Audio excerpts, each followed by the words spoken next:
A mão e a luva. Capítulo 17. A carta. Não era preciso reler o papel para entendê-lo, mas olhos amantes deliciam-se com letras namoradas. O papel continha uma palavra única, peça-me, escrita no centro da folha, com uma letra fina, elegante, feminina. Luiz Alves olhou algum tempo para o bilhete, primeiramente como namorado, depois como simples observador. A letra não era trêmula, mas parecia ter sido lançada ao papel em hora de comoção. Desta observação passou Luiz Alves a uma reflexão muito natural. Aquele bilhete, pouco conveniente em quaisquer outras circunstâncias, estava justificado pela declaração que ele próprio fizera à moça alguns dias antes, quando lhe pediu que o conhecesse primeiro, e que no dia em que o julgasse digno de o tomar por esposo, ele a ouviria e acompanharia. Mas se isto era assim em relação ao bilhete, não o era em relação à hora. Que motivo obrigaria a moça a deitar-lhe da janela, à meia-noite, aquele papel decisivo, eloquente na mesma sobriedade com que o escrevera? Luiz Alves concluiu que havia alguma razão urgente, e portanto, que era preciso acudir à situação com os meios da situação. Quanto à razão em si, não a pôde descobrir. Ocorreu-lhe o fato, aliás patente, da corte que o sobrinho da baronesa fazia a Guiomar, mas ignorava as circunstâncias que lhe eram relativas, e não pôde passar além. Não direi que Luiz Alves gastasse a noite a cavar fundo no terreno das conjecturas vagas. Não era homem que perdesse tempo em coisas inúteis, e nada mais inútil. Naquela ocasião Duque tentara explicar o que nenhuma explicação podia ter para ele. O que resolveu foi obedecer ao recado da moça, pedi-la sem hesitação nem preâmbulo. Mas se o caso lhe não produziu insônia, não deixou de lhe estender a vigília, além da hora usual, como era de jeito naquela ocasião solene, sobretudo tratando-se de criatura que por aqueles tempos era a inveja e a cobiça de muitos olhos. Luiz Alves não era, como Estevão, um adorável cismador, não se nutria de imaginações e devaneios, alimento que funde pouco ou nada, mas cismou algum tempo, embebeu-se uma hora na contemplação ideal da mulher que ele soubera escolher.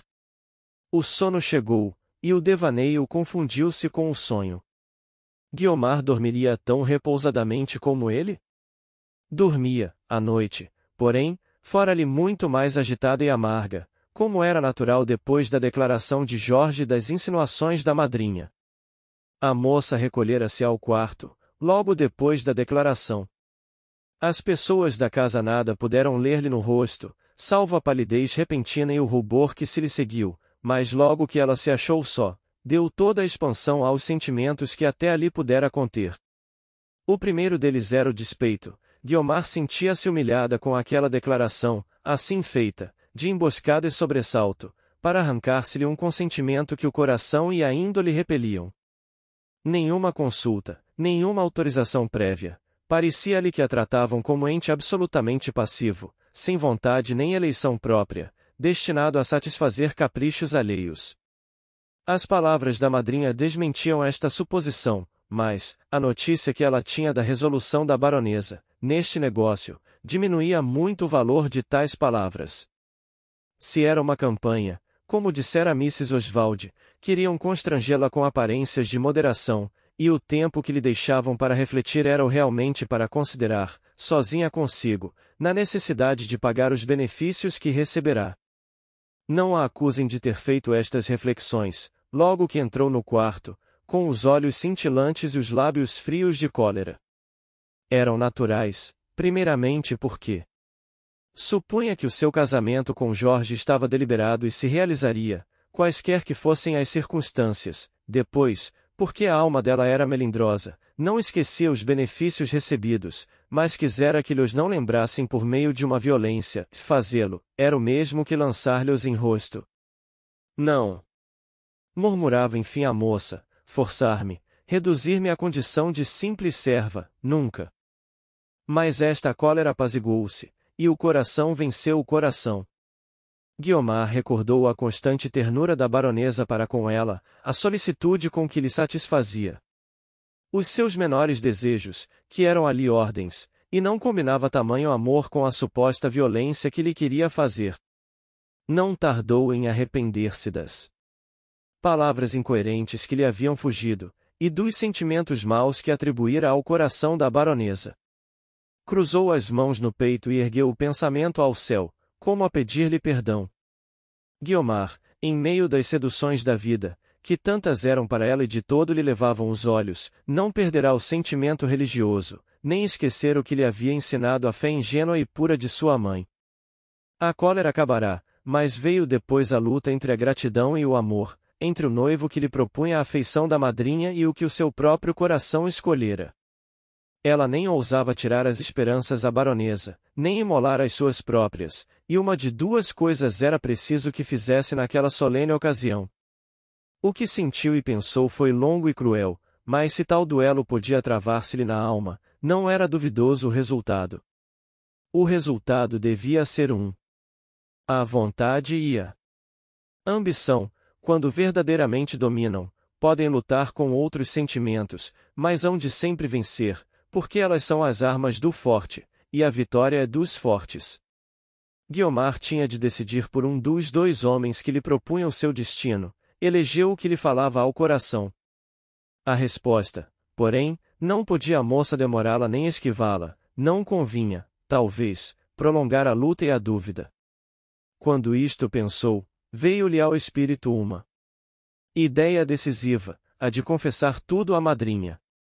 Hesitou, porém, entre fazê-lo ela própria ou por boca de Luís Alves, cujas palavras, apontadas acima trazia escritas na memória. Preferia este meio, mas não lhe bastava preferi-lo, era mister realizá-lo, e para isso só dois modos tinha, escrever-lhe ou falar-lhe. O segundo podia não ser tão pronto, e talvez falhasse a ocasião apropriada, adotou o primeiro, e recuou logo. A carta seria mandada por um fâmulo, mas o espírito de Guiomar era a tal ponto sobre si que repeliu semelhante intervenção. A janela estava aberta, dali viu luz na sala de Luís Alves e a sombra do moço, que passeava de um lado para outro. Ocorreu-lhe então a ideia que pôs por obra, conforme ficou dito no capítulo anterior. Tal é a história daquela palavra escrita rapidamente numa folha de papel. Apesar da declaração de Luís Alves e das circunstâncias em que a moça se achou, o leitor facilmente compreenderá que ela não a escreveu sem pelejar consigo mesma, sem vacilar muito entre a repugnância e a necessidade. Afinal foram vencidos os escrúpulos, que é tanta vez o seu destino deles, e força é dizer que não os vencem nunca de graça, porque eles falam, arrazoam, obstam o mais que podem, mas é vulgar passarem-lhes por cima. A moça, entretanto, apenas lançara a carta, arrependeu-se, a dignidade teve remorsos, a consciência quase a acusava de uma ação vil. Era tarde, a carta chegará a seu destino. Na manhã seguinte, a baronesa acordou mais alegre que de costume. Cuidara ver em Guiomar, na noite anterior, alguma coisa que só lhe pareceu enleio natural da situação. Guiomar erguera-se tarde, a manhã estava chuvosa e a madrinha não deu o seu passeio.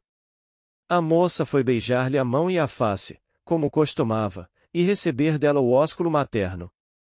O rosto parecia cansado, mas um véu de afetada alegria disfarçava-lhe a expressão natural, à semelhança das posturas de toucador, de maneira que a baronesa, pouco ledora de fisionomias, não discerniu naquela a verdade da impostura.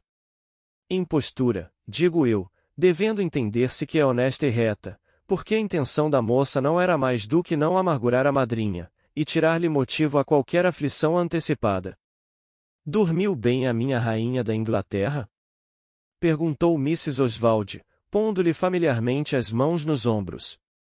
A sua rainha da Inglaterra não tem coroa, respondeu Guiomar com um sorriso contrafeito.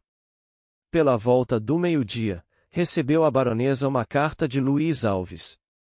Abriu-a e leu-a. O advogado pedia-lhe a mão de Guiomar. Poucas linhas, corteses, simples, naturais, feitas por quem parecia senhor da situação. Mrs. Oswald, disse a baronesa à sua dama de companhia que se achava na mesma sala, leia isto. A inglesa obedeceu. Isto não quer dizer nada, observou ela depois de alguns instantes. É um pretendente mais, devemos crer, porém, que são muitos, e que se os outros não lhe escrevem cartas destas, é porque são menos afoitos. A senhora baronesa pensa que os olhos de sua afilhada são inocentes? Continuou a inglesa sorrindo. Eu cuido que devem estar carregados de crimes, e que há mortos. Mas não vê, Mrs. Oswald, interrompeu a baronesa, que esse homem parece estar autorizado? Mrs. Oswald calou-se como quem refletia. Logo depois expôs uma série de argumentos e considerações, se não graves em substância, pelo menos nas roupas com que ela os vestia, umas roupas seriamente britânicas, como as não talharia melhor a melhor tesoura da Câmara dos Comuns. Toda ela dava ares de um argumento vivo e sem réplica. Havia em seus cabelos, entre louro e branco, toda a rigidez de um silogismo, cada narina parecia uma ponta de um dilema. A conclusão de tudo é que nada estava perdido, e que a felicidade de Jorge era coisa não só possível, mas até provável, uma vez que a baronesa mostrasse, era o essencial, certa resolução de ânimo muito útil e até indispensável naquela ocasião. Mrs. Oswald oferecia-se para ir chamar a moça imediatamente. Pois vá, vá, disse a baronesa. A inglesa saiu dali e foi ter com Guiomar. Quando a viu de longe compôs um sorriso, e Guiomar, vendo-a sorrir, sentiu como que um movimento interno de repulsa. Venho buscá-la, disse Mrs. Oswald, para uma coisa que a senhora está longe de imaginar. Guiomar interrogou-a com os olhos. Para casar. Casar!